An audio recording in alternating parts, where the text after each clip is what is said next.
Guys, can you see me? Amazing. Yes. Yes. Excellent. So remind me, I had a few people who were happy to share today. Yes, I, Alberto. Alberto, I have Amani and Dr. Hassoon. Look, not today. It was Not today. previous weeks, but I didn't prepare it yani, for No today. problems. It's absolutely fine. I have many in my USB, but I don't have it now. No problems. No Yeah, problems. me too. I am on call today. That's why I might not be able to present. No problems. So what we can do is we can get Alberto to make a start. So Alberto, would you like to share? Okay.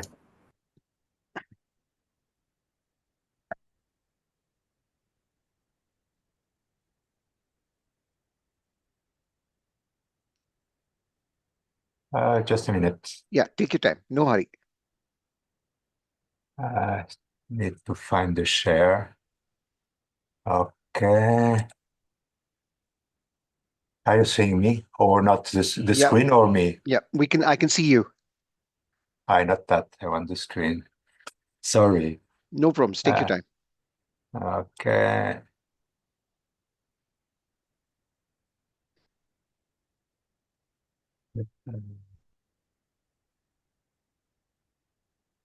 Let's try again. Sorry.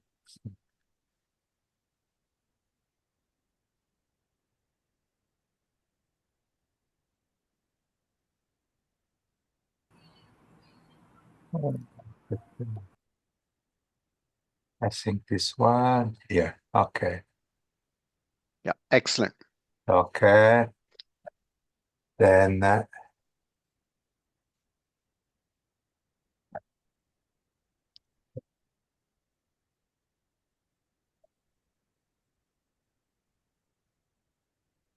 do you see me or not? Uh, I can see you, but I can't see your slides. Uh, and now, Yeah, yes. Yeah, now we okay. can. Yeah. So you might Let's just go into see. full screen mode. And now, are Yeah. you seeing full screen? Yeah, Yes. perfect. Yeah. I have something here, not well. That's okay. We have a 40-year-old mother with a normal gestation, and the sorry, I'm just an adjustment here. Okay. And the fetus was transferred to our hospital at 33 weeks and 2 days because of a premature rupture of membranes. Just okay. 3 days later, we have vaginal delivery. So at 33 weeks and 5 days and 1.94 kilograms. The baby had a good adaptation, but at 10 minutes, he started mooning and with some breathing difficulties. So my colleague started NCPAP. Until D2, the baby was okay with NCPAP, but on D2, the baby was worse. He had an hypertensive pneumothorax. I was on call and I had to drain it. After that and ventilation, the baby was stable. And on D2, the radiologist made the cranial ultrasound and saw a germinal matrix hemorrhage on the left side. So at 5 days of age, I wanted to see if the hemorrhage was bigger because the first cranial ultrasound was with only 1 day, and this baby had a pneumothorax and needed ventilation. Sure. So here we are on C1. So we see the orbit, the interhemispheric fissure, the frontal lobe with the usual blush. Yep. Here C2 with the frontal or lateral ventricle. I think I don't see anything abnormal here. We have esoteric area of the area of the basal ganglia here. Yep. We see also the cavum septum pellucidum and the interhemispheric fissure here. Good. Yep. Between C2 and C3, I think. I consider your C3, and I think it's between the two images. The Yep. first, I see an image, I think it's the germinal matrix hemorrhage the radiologist saw, but I'm not sure. So I need to see it in sagittal plan. Sure. We have here the interhemispheric fissure, Yep. the cavum septum pellucidum, and here on the C3, I see the third ventricle, cavum septum pellucidum, interhemispheric fissure, and I have some doubts here, but I see in sagittal view. Sure. Here we see the trident. I think it's easy to see. Yep. The lateral ventricles, the choroid plexus, cavum septum pellucidum, here, hippocampus, the tentorium, so the cerebellum. I think this brighter area is the vermis of the cerebellum here. Yep. Okay, then C5. The first time I saw the cavum vergae in one of my babies here, Yep. the cavum vergae. We have the we are at the level of the trigon. I see the choroid plexus and the lateral ventricle, and the choroid plexus is a bit bulky on the left side. Correct. Here the baby moved, so I have some dropout here on C6 too. On C6, so we see the interhemispheric fissure and lush in the occipital lobes, but normal, I think. Yep. Then sagittal plate, so we are at the midline, S3. I see the corpus callosum with hyper, hypo, and hyperechogenic layer. Cavum septum pellucidum, cavum vergae. Yep. I think the thalamus. Not sure. The third ventricle is this area. That's correct. Okay. Fourth ventricle, the vermis, the pons. It's a brilliant image. Okay. Cerebellum. Looking for prepontine cyst, I think. Yeah. Yes. Okay. Okay. Then S2, so parasagittal right. We see the lateral ventricle, the choroid plexus, the caudate nucleus, the caudothalamic groove, the thalamus, and everything looks okay to me. A bit right here, but less than choroid plexus, so a blush. Yep. But okay. Looks normal. Okay, so then S1 lateral parasagittal right. So the Sylvian fissure, the insula, the parietal and temporal area. Correct. Now, left side. Here I confirm that we have a germinal matrix hemorrhage here, about 8 millimeters. And the choroid plexus is a bit bulky, but I don't see any hemorrhage, only the grade 1 hemorrhage here. Correct. S5, so lateral parasagittal left, looks normal to me too. So then fissure, insula, parietal, and temporal area. It's a brilliant And image. Yeah. thank you. Here I tried the resistant index, 0.66, which is normal. And finally, I tried the mastoid view, Mastoid view. coronal view. Mastoid. Mastoid is much more difficult than anterior fontanelle. We have the cerebellum. I think this area and this are the ciliated area of the cerebellum. Correct. Fourth ventricle, cisterna magna. This bright area, I think, is the vermis.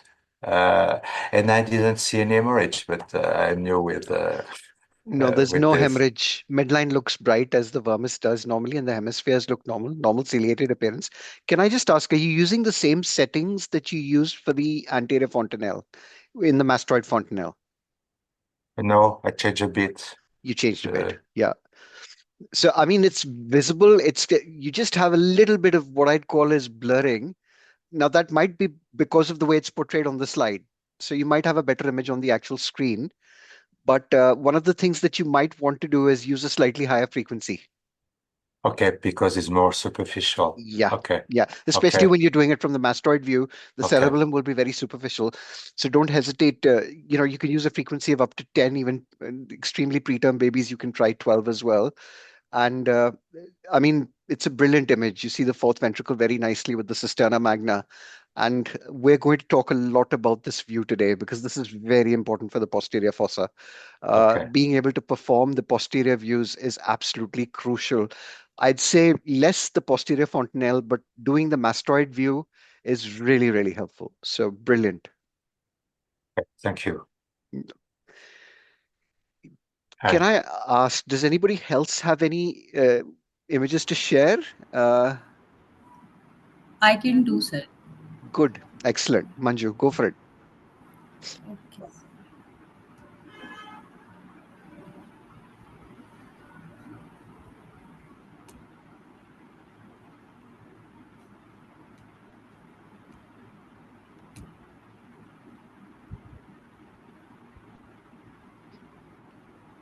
Brilliant. Okay, good evening, everybody. Today I'm going to present a case. It was full-term 38-weeker 2.8 kg male child born to gravida 4 mother by a cesarean section was admitted in our an ICU with complaints of multiple congenital anomaly. The mother had a history of moderate oligohydramnios and she had postpartum dilated cardiomyopathy. Antenatal scan showed that Dandy-Walker anomaly with also had a bulky echogenic kidneys. The baby had facial dysmorphism, has hypertelorism, polydactyly, and micropenis. Was intubated soon after birth and was cranial USG. I had done the cranial USG on the first postnatal day. Am I audible? You're audible and visible. Slides are Yeah. clearly visible. Okay, sorry. So this was Br the first image. Brilliant. Okay. Can I just Uh, say your images have they're so much improved, even while reviewing them in the Dropbox. Uh, you know, you're using a linear probe and you're getting such beautiful images. Well done. Thank you, sir. Thank you very much. So this was the first C1 view. You can see the interhemispheric fissure. The orbital ridge can be seen and their bilateral frontal glaze is there. Sh- Then C2 mildly, I think the right side is dilated lateral frontal horn of the lateral ventricle. Interhemispheric fissure can be seen and Orbits, yeah, yeah, that's it. orbit Yep, have yeah, also yeah, yeah. Then frontal horn of the lateral ventricle and we can see the dilated third ventricle yep, and temporal lobes. yep, There is, I think, there is nothing in the yeah. posterior area. Classic. I don't know what to say this.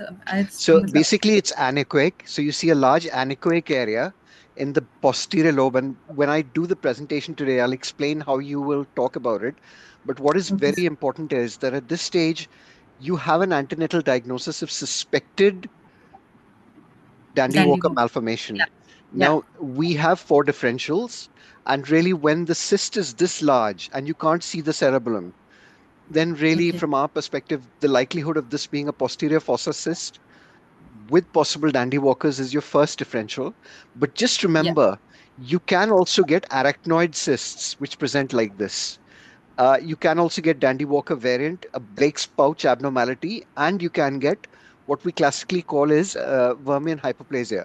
but they all have slight differential features. The main thing here is I can't see the cerebellum and it's Yeah. anechoic. So let's see your further images. Okay, sir. Then on further images, these are frontal horns and dilated third ventricle.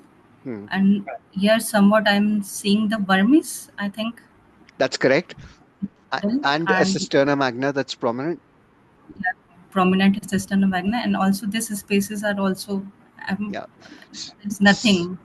So can you go back to your last image? That's what I wanted to confirm. So actually, I wasn't sure based on this image, but it's now more clear. You've got anechoic temporal lobes as well, which Yeah. raises the possibility of, I mean, differentials at this particular point. This is a very large cyst, but just be aware, guys, you can sometimes get small temporal lobe cysts, which are seen with mesial lateral sclerosis, and they usually are isolated. They're benign, but these are two large anechoic areas, which suggest a few things. It's whether the temporal lobes of the cerebral hemispheres on both sides are a little bit hypoplastic, but the other differential again is would be an arachnoid cyst, a large arachnoid cyst. So carry on. Okay, sir. Then I think this is a trigon view. Choroid plexus are seen bilaterally along with the body of lateral ventricle, and again the posterior fossa, posterior images are blank. Nothing can be seen with Brilliant. large cisterna magna, I Yeah, think, and all are empty. It sure, seems to be all sure, empty. sure. I really don't get the midline images. I can't know how can I do that, but I don't get the midline images. It was like just like this only. So this is the sagittal. You're trying to get the midline. Now let's go back to your previous images.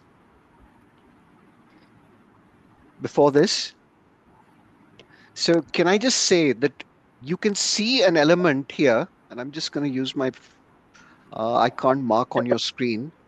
So really what you've got is you've got splaying of the ventricles laterally. Go back a further image. Go back. Go back. Yeah, just now go forwards. We want to see C3. So in C3, can you see how the lateral ventricles, just before that, sorry, my apologies, C2. Yeah. So can you see how the lateral ventricles are very splayed? Yeah. Now the question is that midline structure that you see in the middle, that straight line just at the bottom, is that the corpus callosum, and is there partial agenesis, either of the anterior or posterior part, which is why your ventricles are very splayed. So when you go to Okay. your midline sagittal view now, you can go to the midline sagittal view. Can you see how you can see maybe a portion of the corpus callosum, but I really struggle to see it posteriorly.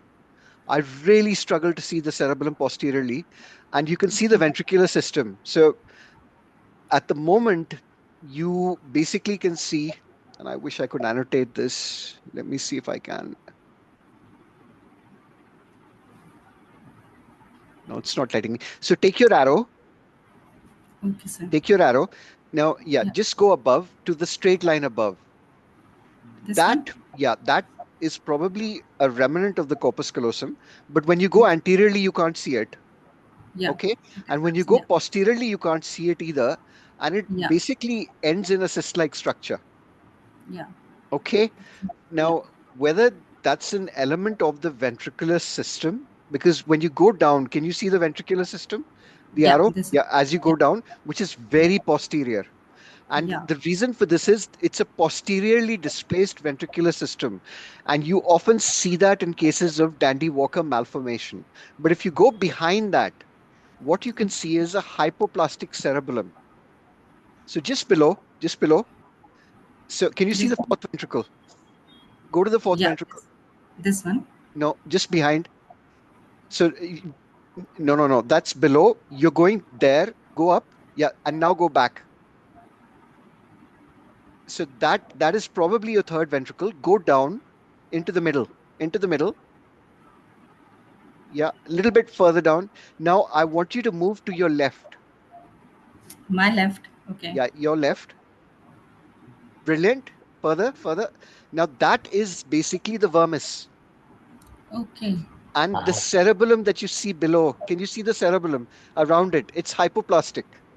Okay. So, okay. So you've got an image like Relax. Your position is, it's the opposite way, but you can still make a good interpretation.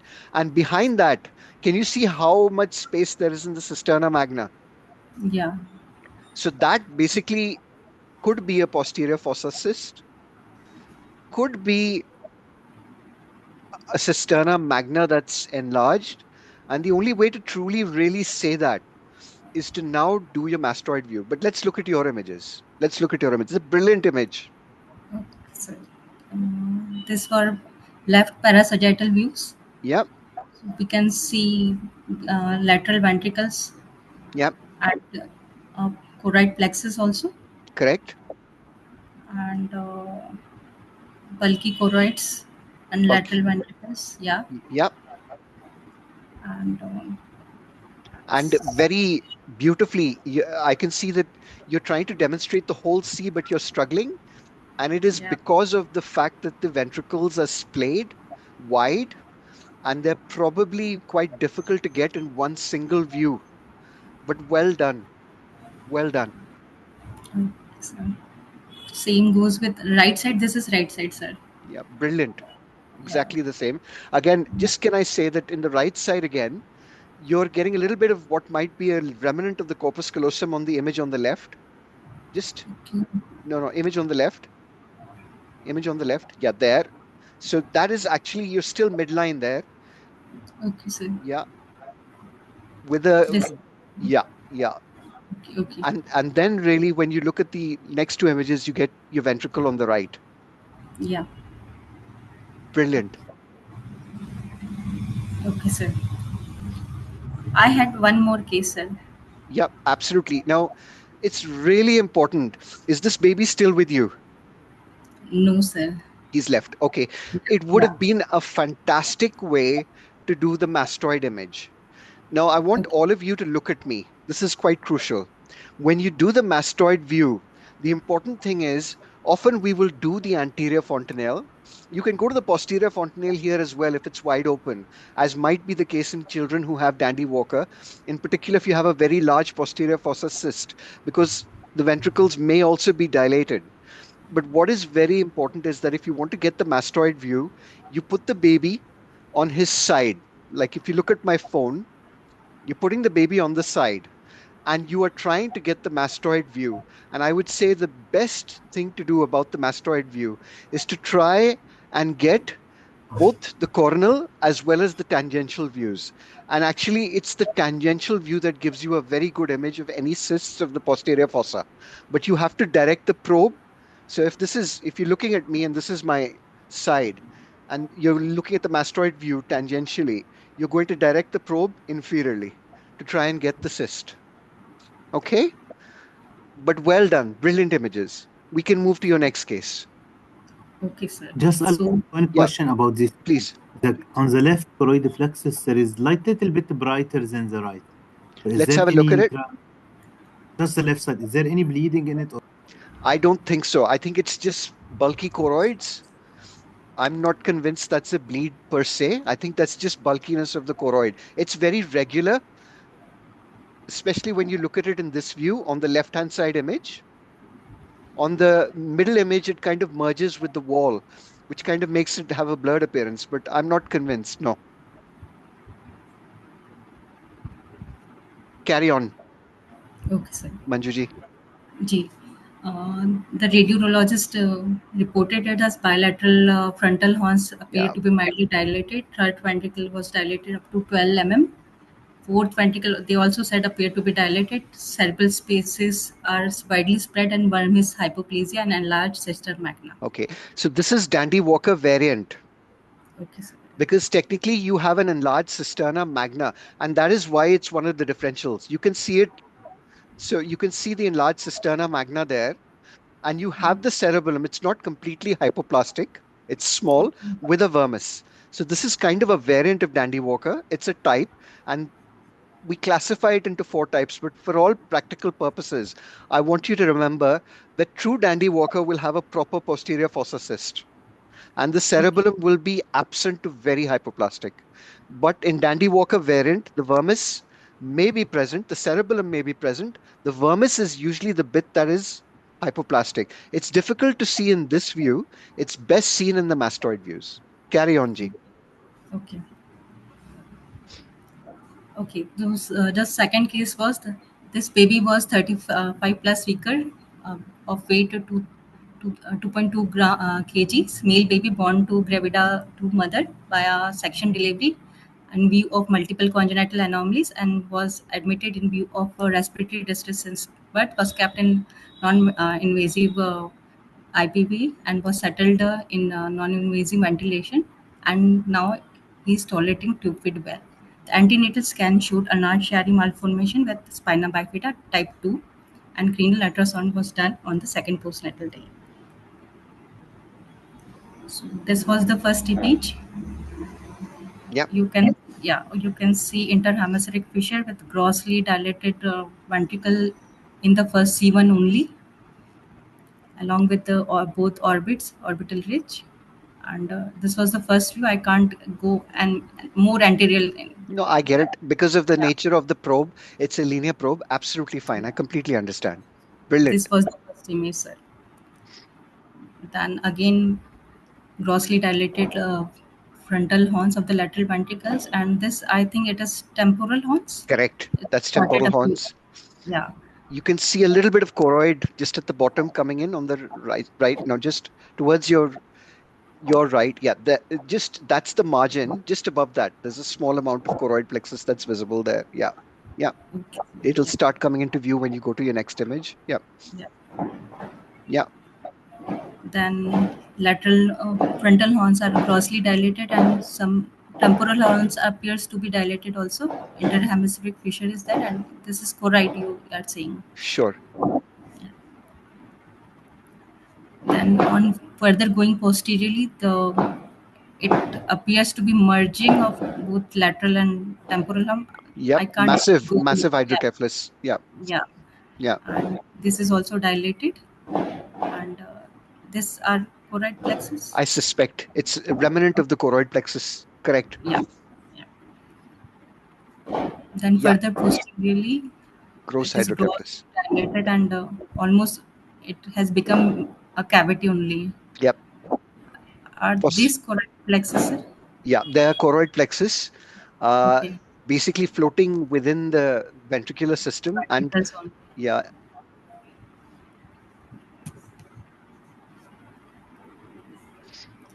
On further posterior going, grossly dilated ventricular system, and some remnant of choroid plexus is seen, yep. interhemispheric fissure. Wow. Then Hmm. it became whole cavity, grossly Yeah. dilated, single cavity it has become. This is most posterior view. It's gross hydrocephalus. The occipital lobes are severely involved. I Yeah, mean, prognosis would be very guarded.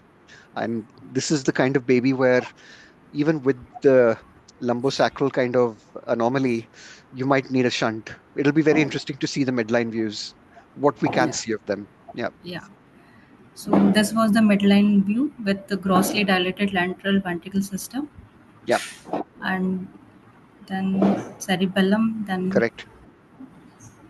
um, I don't, matlab, mm, So basically, that is the temporal horn that you see behind the cerebellum because your cut is not quite midline. yeah, yeah, Yeah. So the that best thing to do when you're using the linear probe is to take it in three images. So you take the front, the middle, and the back. So you move your probe, Manjuji, if you're looking at me, yeah, because this is kind of the view that you have, and what you're trying to do at this particular point is take the sagittal view. So you just move the probe from anterior to posterior in the entire fontanelle and take three images, and that way you'll be able to capture everything. okay, okay, okay, sir. Okay, sir. So the way it's like capturing a loop. So if you have a long loop in your ultrasound machine, you can change the loop from 3 seconds to about 9 seconds. And in that 9 second, you can move your probe from front to back, and that loop will capture. And that basically Yeah, means that that would be the best way to do it. Okay, sir, I will do that. Yeah. Then towards the left, the same thing, Yeah. grossly dilated ventricular system and nothing else. So, yep, you're just getting a little bit of motion artifact over there as the probe Yeah, is the moving. baby Yeah, started yeah, moving. yeah. Yeah, So just for everybody, that's not choroid, that's motion artifact. this was again midline view, I think. Yeah, correct. Then right side is also grossly dilated system Yeah, with no cortex remaining. yeah. Everything is flat. It's there is Yeah, some sorry. cortex. There is some cortex. Now, the Okay. challenge for you is obviously measuring the TOD, the thalamo-occipital diameter, with a linear probe will be very challenging. Okay, sir. Yeah. So, Okay. how would you do it? I can't know. मतलब नहीं. You'll have to angulate your probe so that you can get Okay. the medial end, which is where your arrow is, and get Okay. the posterior most part of the occipital end. So you'll have to angulate because at the moment you're only getting the anterior half. You're not getting the posterior half. So you just have to push your probe back a little bit to get it. Okay, sir. Okay. So the radiologist suggested the grossly dilated ventricular system, thinning of brain parenchyma with the dimensions of right ventricle 38 mm and left 36 with third ventricle of 9 mm. Anarchiary type 2 malformation. So gonna have a shunt? Is he gonna have a shunt? Can they afford it? No, sir. I Actually, understand. I that, understand. yeah, yeah. I understand. I understand. That's fine. Well done. Very good images. Just remember, move your probe. And my advice would be for your radiologist, the best thing to do is to try and get clips. Okay, sir. Brilliant work, Dr. Manju. Okay. Anybody else to share? Yeah, can I present? Yes, please. Go for it, Dr. Nashwa.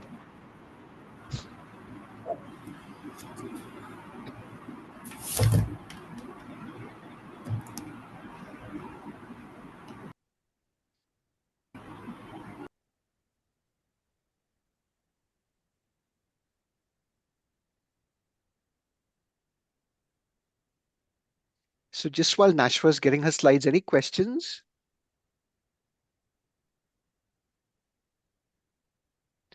So we have two more sessions to go, which will involve peer review. We'll be covering screening of the ultrasound and we'll be covering HIE in a little bit more detail. And then really, I would say that from the 19th onwards, you kind of we'll just have weekly peer review for those of you who want to have peer review. You don't have to attend if you don't want to, but if you'd like peer review and you'd like to show any scans, I will be available weekly. But from the first week of June, the MCQ window will open. Remember, you're only being tested on the first 6 chapters. And common is common. It's just common things that we'll be talking about. Nothing very difficult. But once you pass your MCQ, uh, for those of you who maintained a logbook, who've had accreditation either by us or your mentors, just I will obviously provide you a letter. But for those of you who've had accreditation by your mentors locally, we just need a letter for the number of scans so that we can provide the level at which you'll be qualifying. The MCQ is quite easy. It's 60 questions, which you have to do over a period of about 90 minutes. And I would say it's really simple, so don't worry about it. Go for it, Dr. Nashwa. I will quickly because the laptop is low battery now, so it will about to stop. There is a new machine, and this is a linear probe, and this is the first time to use linear probe. I tried my best to get this image. Just I will go through the baby is normal, but just I want like a tip how to do best image from It's this linear probe. brilliant images. You're getting a little bit of noise at the top. Can you see with the linear probe? And it's usually because the baby's moving. So I'll just annotate that noise because I can annotate on your screen. So yeah, brilliant, And I tried also the first time to do mastoid. beautiful, beautiful. Oh, beautiful. So it is difficult for me to get the whole brain image. يعني when I'm doing, I'm just take otherwise the upper part Yeah. or the lower part, something like that. And Uh, you'll have to take multiple images in different planes. But if you're using, just use the curvilinear. Just over here, I just wanted to show that what you're seeing over here is a little bit of, it's basically called reverberation artifact. And it happens when the baby's moving or crying a lot. So, mm, and you get it with the linear probe. So nothing to worry about. But you see the meninges in a lot more detail. If you were to magnify, you'd actually be able to see the dura and basically the pia. But you're also just getting a little bit of reverberation artifact over there, just for those of you who are thinking why we have so many lines at the top. But yeah, this is a mm. brilliant midline view. I have no This is comments. Yeah, 12 group, 12 but linear and also tall group. yeah. It's like 5 centimeter group. It is not a small group. It looks So normal. yeah, so these images are okay to take. Yeah, these images are okay. Your gain settings could be just a little bit lower. Hmm. Did you use auto gain in your machine? I I think it is preset, but also I try to manipulate when I was Yeah. working. So it's a term baby, 34 weeks. 34 weeks. So I would say that it's normal. You just have a little bit of flare on there. Nothing Mm. that would worry me. The images are beautiful, brilliant. You've got good exposure. You've got about, I'd say, 80% of the image that you need. The reverberation often, just for people, you will get that. And that is often when the baby's moving. And the challenge with it is because the linear probe has a very large footprint that's linear. Mm. You sometimes, because of the movement of the probe, the reverberation comes in because the skin and soft tissue that's moving with it. So don't worry about it. Nothing to worry about. It's nothing that's abnormal. And you can see it outside the levels of the brain as well.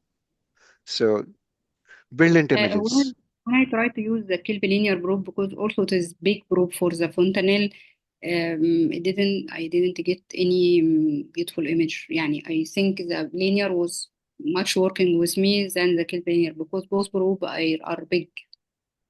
So you Uh, have a large curvilinear probe, and the challenge with the large curvilinear probe, if I just draw it out for everybody so that they understand, it will basically exit outside. So you will have large areas where the ultrasound waves are not being utilized. And in essence, a large curvilinear probe will behave very much like a linear probe when it's on the fontanelle in the center. So really, you have to use what you have available. My only comment is to get the lateral hemispheres, you'll have to move the probe a little bit, angulate it a little bit, and it'll be very difficult to get the lateralmost hemispheres with a linear probe. So don't feel too worried about it because if the baby is neurologically normal, you're not missing a lot. And it's the best you can do under the circumstances. okay, and about the mastoid, this is okay image. Yeah, perfect. This is brilliant. This is an absolutely brilliant image. You can measure the cerebellum. So if you go back to your next image, you can measure the cerebellum side to side over here, which is why you want this view. You can see the fourth ventricle, you can see the vermis, you can see the cisterna magna coming up. So this will give you enough information for what we're going to talk about today. Hmm. Okay, thank you. Brilliant, brilliant. Good to see your progress. Thank you. Everybody's shown some really brilliant scans. I think, it's been really fruitful. So I am now going to share my screen. And today's a short session. I won't kill you. So is my screen visible to everybody? Yes. And it's Yes. full screen now? Yes. Okay. So what we're going to talk about is posterior fossa abnormalities. And really, for the majority of us who've got fetal medicine centers, we will often have an antenatal diagnosis. It's not kind of an anomaly that's commonly missed if it's very large. But the challenge from our perspective is we have some differentials, and in particular, mega cisterna magna, or slightly enlarged cisterna magna, which really doesn't have, you know, a significant, I would say, adverse outcome for the baby, just an enlarged cisterna magna. Uh, you kind of, from your perspective, in those situations, will have a good prognosis. But naturally, from our perspective, the important thing is being able to visualize this not just in by looking at the anterior fontanelle, but being able to do the mastoid views as well. And that is the best way to look at pathologies from the posterior fossa sonographically. Naturally, I would always recommend that if you've got these abnormalities, you need to have an MRI scan. And that is because it will be able to delineate anatomy. But just remember, some of these babies will have problems with other areas of the brain affected, with the neuronal migration kind of issues, uh, Scheisenkephli, pachygyria. And really, those are things that you will not be able to pick up. You'll be able to pick up a smooth brain possibly, but not a lot else. So it's really important from your perspective that you follow up these babies where possible, if the parents can afford it, because I know a lot of us work in countries like India where it's very difficult. You don't want them to sell their belongings to be able to do a scan. And then really the question is whether charity can help. But really, what I would say is the normal kind of dimensions of the cisterna magna is about 5 millimeters plus minus 3. And the upper limit is about, I'd say, 9 to 10 millimeters. Once it's above 10 millimeters, you're really talking about an enlarged cisterna magna. The differentials where you can get enlargement of the cisterna magna or a cyst-like structure that makes it appear enlarged are having a Dandy-Walker malformation, Vermean hyperplasia, megacisterna magna, and a Blake spout cyst. And we're going to talk about all of them today. Now, what is Dandy-Walker malformation? Well, it is cystic dilatation of the fourth ventricle, and really it is because of severe hypogenesis or agenesis of the cerebellar vermis. Now, when you have it, what happens is that there is superior displacement of the tentorium cerebelli, which is kind of these areas that you see over here. So they get pushed superiorly, which basically, in essence, pushes and pulls the cerebellum superiorly as well. But a classical appearance that you can see on antenatal scans, this is really just an enlarged cisterna magna that you see over here. This is the posterior part of the cerebellum. But really, with a Dandy-Walker malformation, you'll get this large area which is dilated cystically. And it's because the posterior part and the vermis of the cerebellum are quite hypoplastic. So you get this large area which is really actually just filled with fluid. And technically, the presence of both of these in conjunction with superior displacement of the tentorium, this entire syndrome is called a Dandy-Walker malformation. And what does it look like on MRI? So classically, as I said, the normal cerebellum will basically appear quite ciliated. You have the fourth ventricle, which is quite triangular. You've got the midline, the lateral ventricle, basically from our perspective, communicating through the third ventricle, communicating through into the fourth ventricle. And then really what you've got is CSF spaces coming through with the foramen of Magendie being formed, which generates into the spaces between the meninges, which allows circulation of CSF. Now, when you have aplasia of the cerebellum, so really what you've got over here is you've got aplasia of the vermis, and you've got a small remnant of the cerebellum that you see over here, which has basically been pulled superiorly. And this is really what I mean by superior displacement of the tentorium.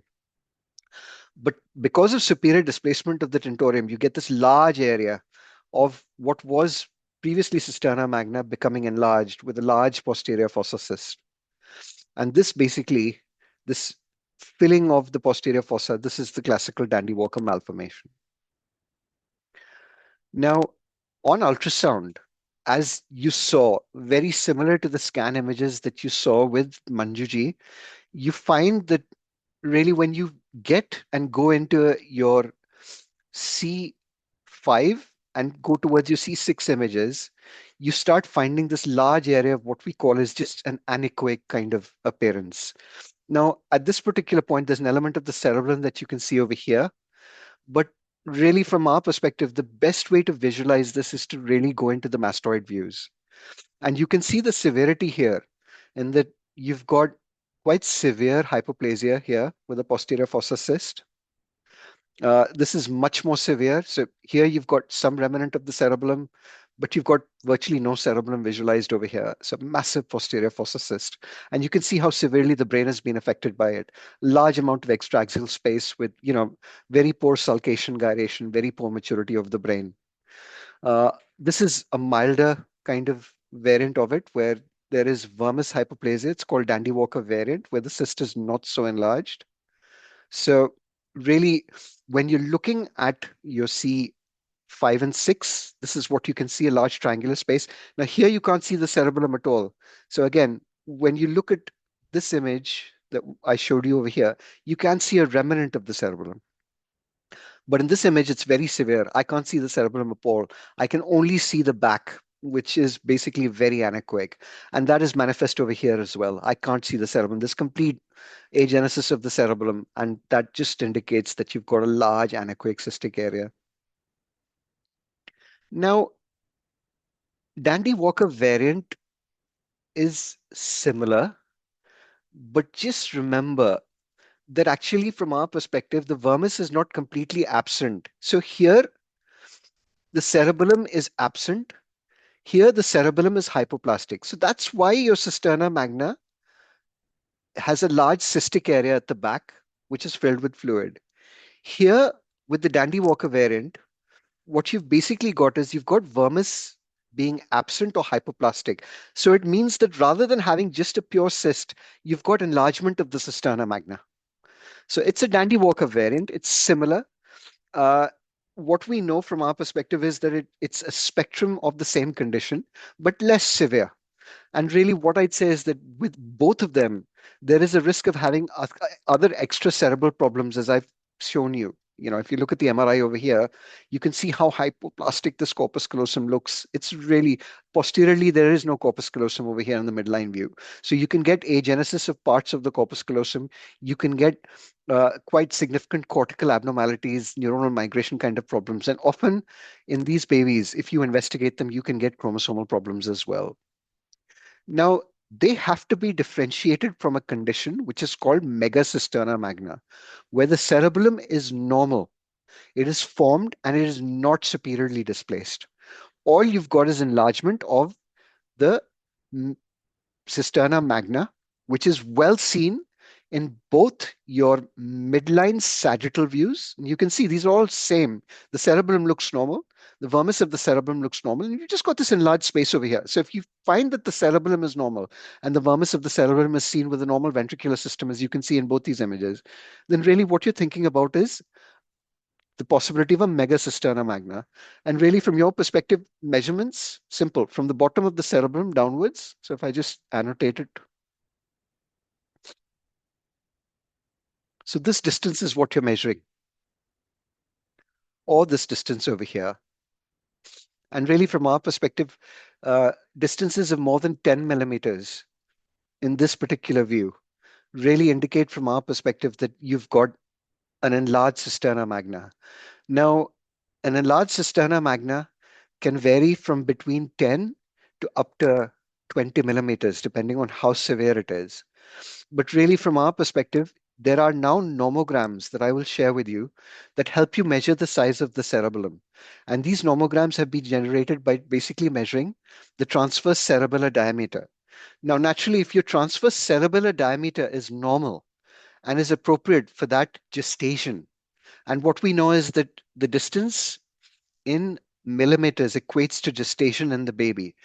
And it's just isolated enlargement of the cisterna magna as measured in this view, then this is not really a Dandy Walker malformation. And the reason I mention that is because we know that there can be spectrums of cerebellar hypoplasia.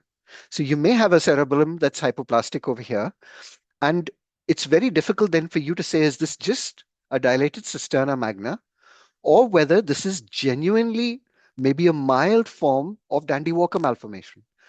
And for that reason, really what I'd say is that even with megacisterna magna, if you've got a normal cerebellar variant, and I'd say if it's 10 millimeters and the baby is completely normal, antenatal scans were completely normal, there is a group of people who might want to do an MRI still. At least in my setup, we don't. But what is very important is that you are able to demonstrate that the cerebellar dimensions as measured on the nomogram in the mastoid view, and that's why it's so important to be able to do the mastoid view, is normal. You may want to follow it up, and naturally, from our perspective, a simple thing is if you're looking at a preterm baby and you're confused, is this just cerebellum that's within normal limits for a preterm baby?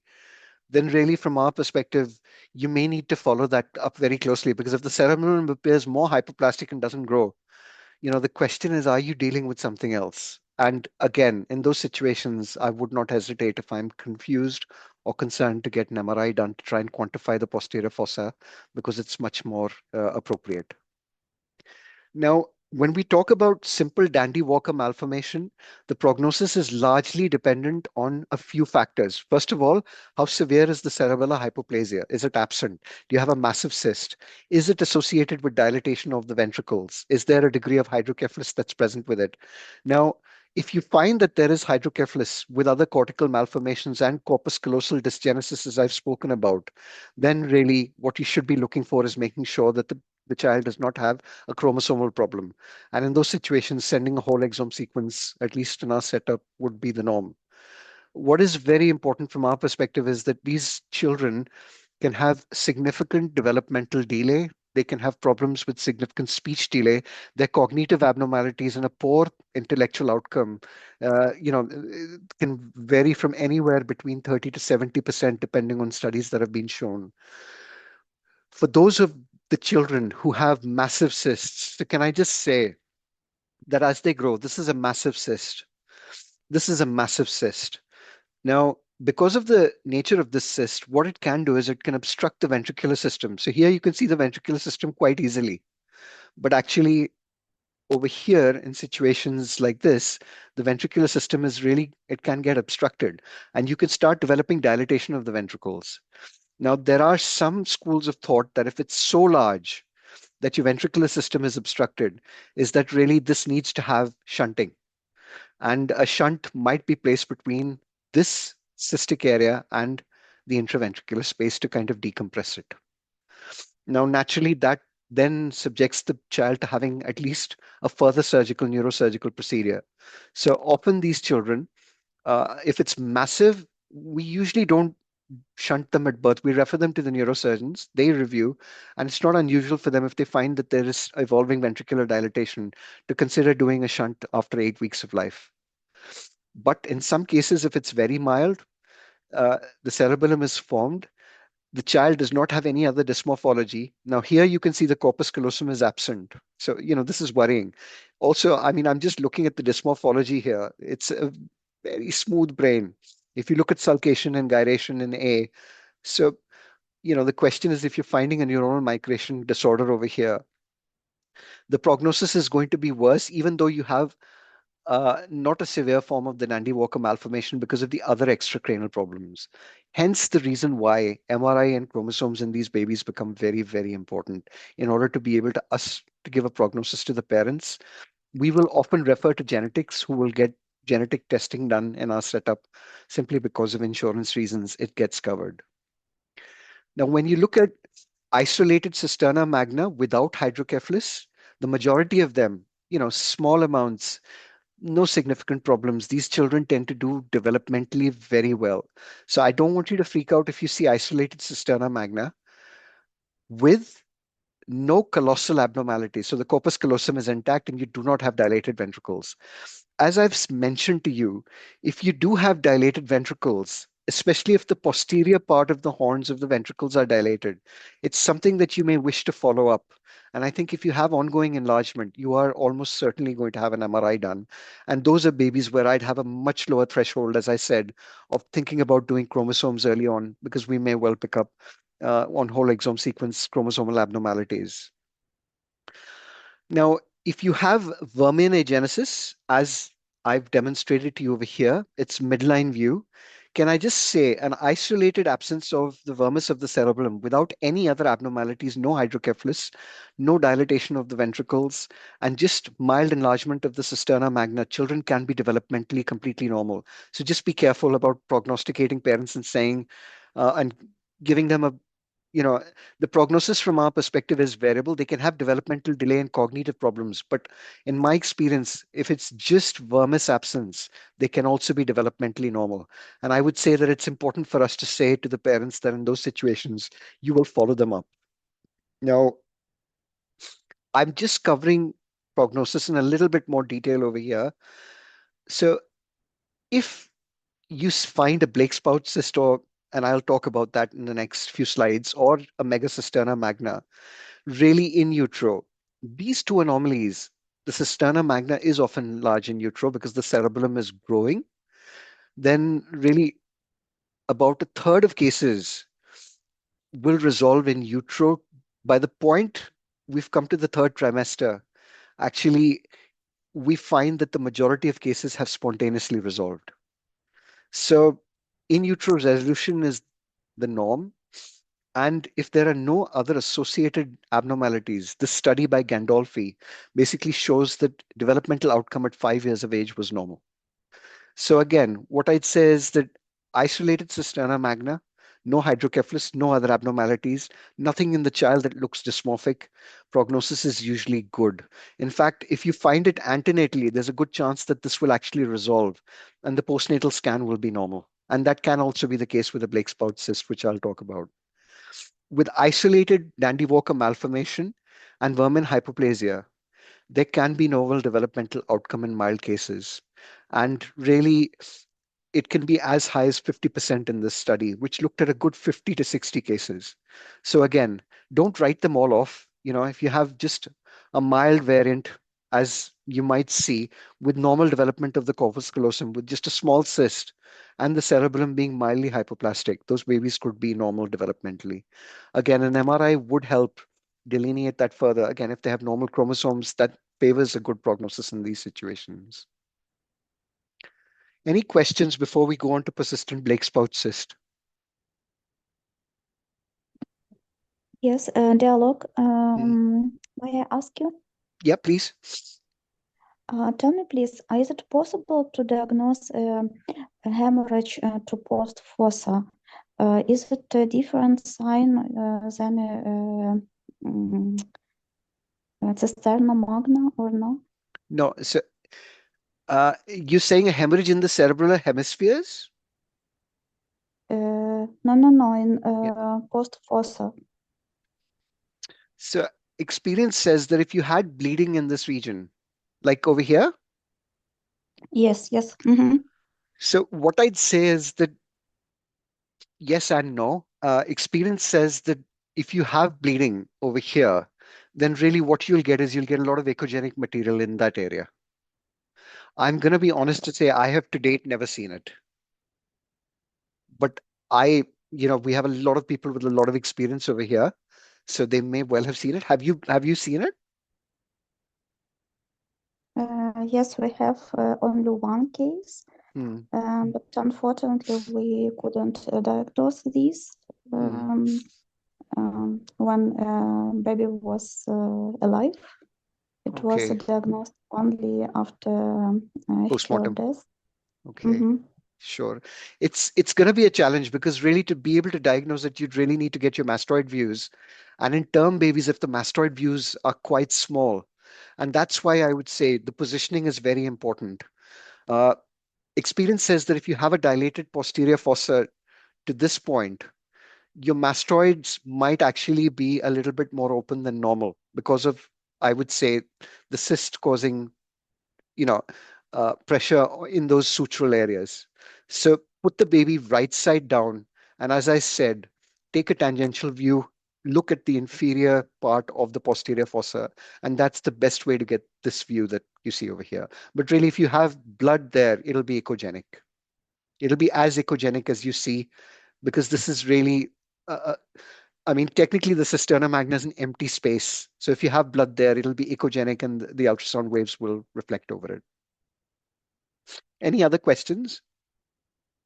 Thank you. God bless you. Yeah. Yeah, well, I have a question, doctor. Where and how do you measure the dimension of the cisterna magna exactly? So the best way to measure it, and I will be sending you a video this weekend, is this dimension over here. So basically the inferior most point of the cerebellum and the internal margin of the calvarium. You measure it linear. And if that distance is more than 10 millimeters, that indicates that's enlarged. So I'll just draw it for you.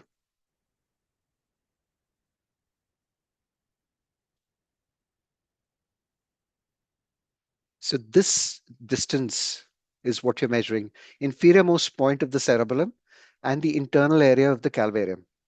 You can also measure the cisterna magna in the mastoid view by measuring from the midpoint, the posterior part of the vermis of the cerebellum,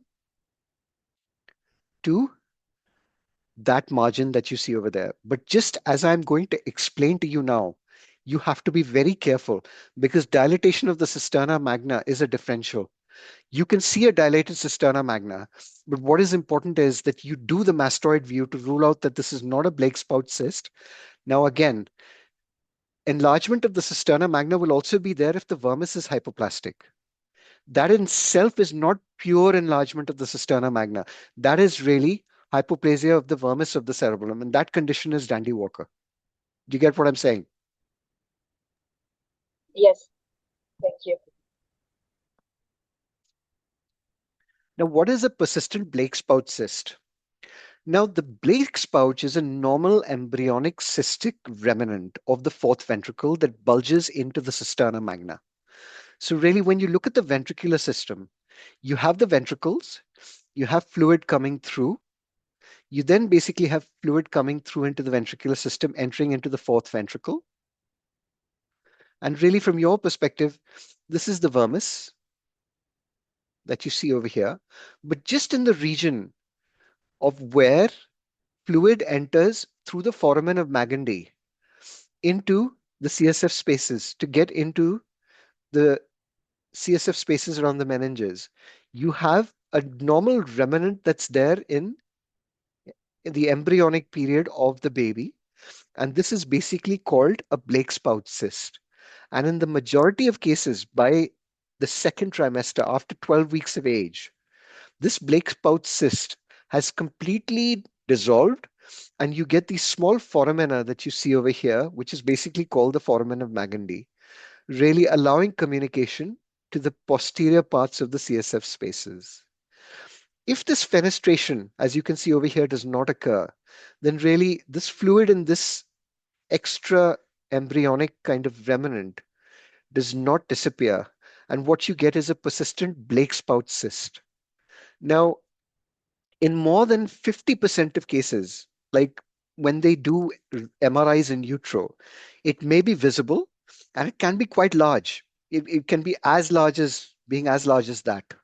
So the way they pick it up is they're looking at the cerebellum, and really they're worried because the cerebellum looks small, and they see this large cystic area. Now, again, the question is this cerebellar hypoplasia, or is this a Blake spout cyst? So how do they make that differential is by basically looking at coronal views. But by 26 weeks of gestation, so often what you'll find is they follow the image up by doing antenatal scans, including antenatal MRIs, and by about 26 weeks, the fenestration has occurred and the Blake spout cyst has completely disappeared. So this is really what it looks like. Now, as you can see, it can be quite large. And if it's large and this is the cerebellum, which looks hypoplastic and superior, then really one of the differentials is Dandy Walker malformation. So to make that diagnosis, what they look for is basically looking at the wall of the cyst.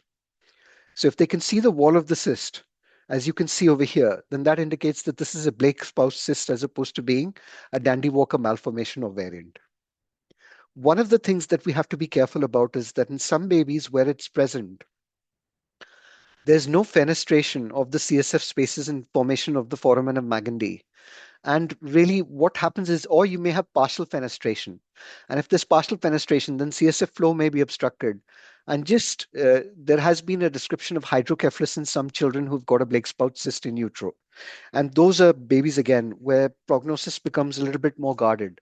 Because otherwise, the prognosis of a Blake spout cyst, if it resolves completely during pregnancy, is that you've got a normal child. How do we make the diagnosis? And this is where I would say to you, it is very important for you to be able to do the mastoid views, as you can see over here. So this is a mastoid view for you. And really what you can see is it's the cisterna magna that appears dilated, but you can see the cyst here.